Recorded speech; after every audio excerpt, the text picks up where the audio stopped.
ఈరోజు స్కిల్స్ యూనివర్సిటీనే కాకుండా ఈ ప్రాంత అభివృద్ధి కోసం వాళ్ళ తాత ముత్తాతల నుంచి వచ్చిన వేలాది ఎకరాల భూములను అభివృద్ధిలో భాగంగా ప్రభుత్వానికి ఇచ్చి వాళ్ళ అభివృద్ధి కోసం వాళ్ళకు ఒక అద్భుతమైన పట్టణాన్ని నిర్మించాలన్న ఆలోచనతోని 662 ఎకరాలలో దాదాపుగా 4500 మంది లబ్ధిదారులకు ఈ ప్రాంతాన్ని అభివృద్ధి చేయాలన్న ఆలోచనతో మొట్టమొదట ఎక్కడైనా అభివృద్ధి జరగాలన్నా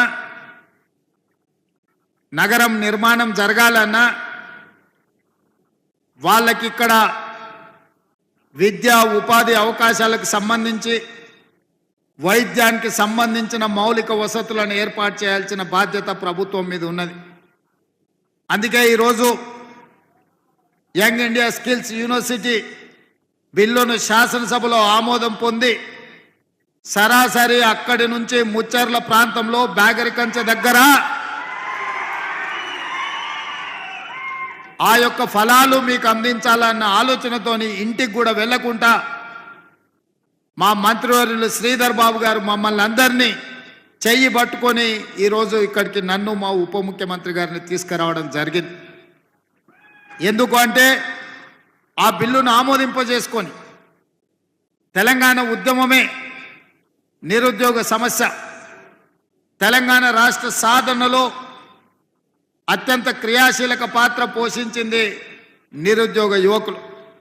మరి ఇవాళ ప్రతి సంవత్సరం ఒక ఇంజనీరింగ్లోనే 1,00,000 మంది విద్యార్థులు బయటకు వస్తున్నారు, పట్టా తీసుకొని బయటకు వస్తున్నారు. కానీ వారికి నైపుణ్యత లేకపోవడం వల్ల నిరుద్యోగ యువకులుగా ఈరోజు వాళ్ళు కాలం వెల్లదీస్తున్నారు.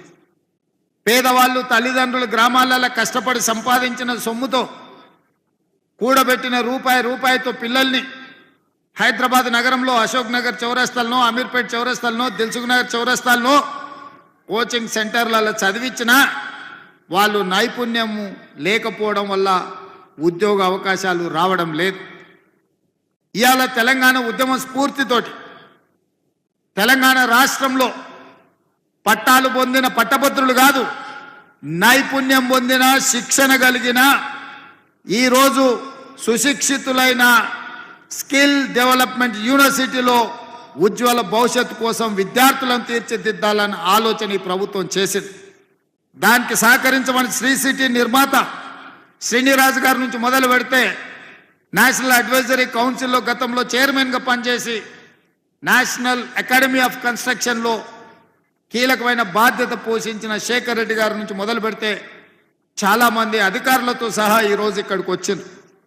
ఎందుకంటే ఒక లక్ష్యంతో ఇవాళ ఇక్కడ ప్రారంభోత్సవం చేసుకున్నది పిల్లల చదువుల కోసం పాఠశాల, అదేవిధంగా ఒక అడ్వాన్స్ టెక్నాలజీ సెంటర్ని, అదేవిధంగా ఒక కమ్యూనిటీ హాలు 2 ఎకరాలలో మీకు ప్రాథమిక వైద్యాన్ని అందించడానికి ప్రభుత్వ వైద్యశాల 1 ఎకరంలో ఇవాళ కొన్ని కోట్ల రూపాయలతోని ఈడ పనులను ప్రారంభించుకున్నాం. పక్కనే యంగ్ ఇండియా స్కిల్ యూనివర్సిటీకి దాదాపుగా 57 ఎకరాలతోని దాదాపుగా 150 కోట్ల రూపాయలతోని ఇవాళ శిక్షణ ఇవ్వడానికి నిరుద్యోగ యువకులకు ఇవాళ పనులను ప్రారంభించుకున్నాం. నేను ఈ వేదిక మీద నుంచి తెలంగాణ నిరుద్యోగ యువకులకు మాట చెప్పదలుచుకున్నా. ఒకనాటి అవసరాలను బట్టి, ఆనాటి పరిస్థితులను బట్టి పండిత్ జవహర్లాల్ నెహ్రూ గారు విద్యా సంస్థల్ని వారి మొదటి ప్రాధాన్యత కింద ఎడ్యుకేషన్ అండ్ ఇరిగేషన్ అంటే యూనివర్సిటీలో ఎస్టాబ్లిష్మెంట్తో పాటు ఇరిగేషన్ ప్రాజెక్టులు బాక్రానంగల్ నుంచి మొదలు పెడితే మన పక్కనే ఉన్న నాగార్జున సాగర్ వరకు రైతుల అభ్యున్నతి కోసం పండిత్ జవహర్లాల్ నెహ్రూ గారు నిర్ణయాలు చేయబట్టే ఈరోజు ఈ దేశంలో యూనివర్సిటీలు వచ్చినాయి. చాలామంది పేదల పిల్లలు పీజీలు పిహెచ్డీలు చేసారు.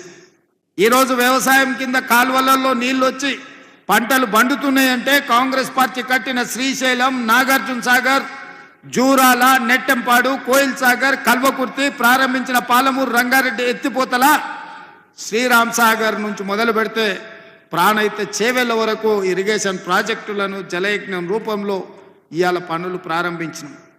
ఈ నగరానికి తాగునీటి సమస్య ఓ ఎద్దడి ఉంటుంది అని కృష్ణానది జలాలను 3 విడతలుగా గోదావరి జలాలను హైదరాబాద్ నగరానికి కాంగ్రెస్ పార్టీ తరలించింది. ఇవాళ ఔటర్ రింగ్ రోడ్డు రావడంతో మహబూబ్ నగర్, రంగారెడ్డి జిల్లా, మెదక్ ప్రాంతంలో భూములు